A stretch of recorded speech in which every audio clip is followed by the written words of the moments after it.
Shorthand English Senior, February 2008, 10 seconds, 5 seconds, 2 seconds, start. Mr. Speaker, sir, we are considering the appropriation bill with reference to the supplementary grants. I was hoping that at least one honorable member would refer at least to one item in the supplementary grants and make some concrete suggestions, but I was disappointed. I would request honorable members to bear in mind that we have to follow the rules of debate at least to some extent. It is not as if the minister can answer any point at any time. We come prepared with reference to the subject matter which is to be discussed, so honorable members should not feel sorry if I am unable to reply to some points raised here. I am grateful to the Deputy Leader of the Opposition for his constructive speech. After all, we are interested in the welfare of the people and all of us are eager that our country should prosper. We want that the various needs of the people should be met. In the method of doing this, there may be difference of opinion in regard to certain matters, but it should not stand in the way of our cooperating where we agree. Our honorable member referred to the need for improving irrigation facilities.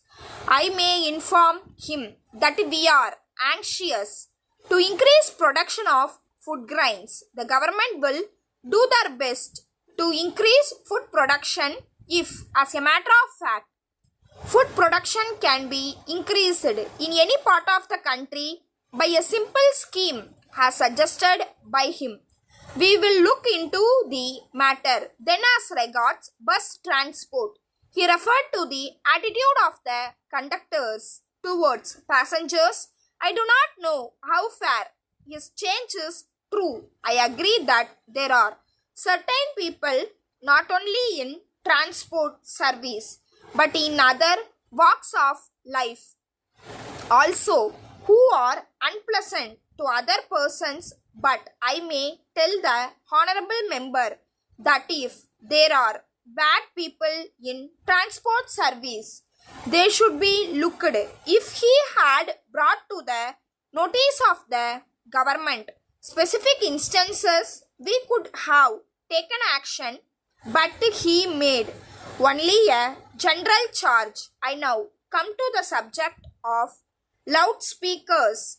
When one meeting is addressed by one party and another meeting which is held just nearby is addressed by another party, if loudspeakers are installed, it will result in shouting and confusion. It is our intention in permitting the use of loudspeakers that they should cause the least inconvenience to others. It is only with this object in view that the use of loudspeakers is regulated.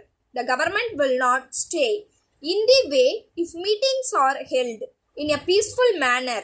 Subject to this condition, we give full freedom to speech and to write anything in newspapers. We do not object to these things, but some restrictions are necessary to maintain law and order and to see that there is no breach of peace.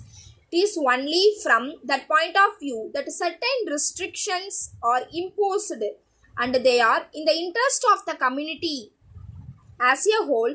If it is possible to make any relaxation, I shall gladly do it.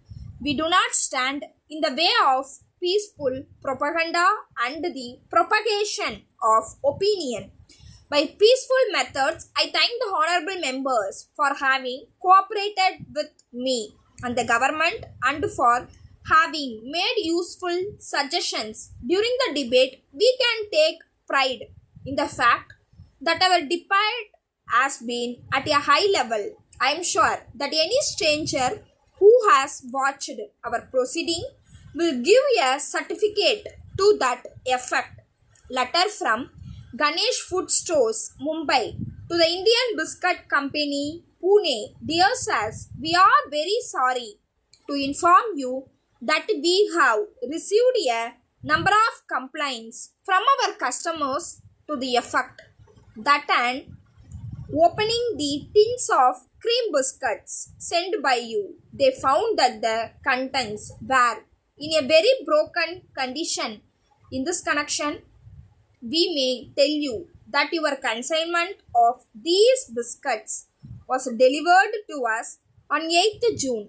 As soon as it was received, the boxes containing the tins were opened by our men in our presence, and at that time there were no signs of damage. We therefore assume that when the goods left you, they were already in a damaged state.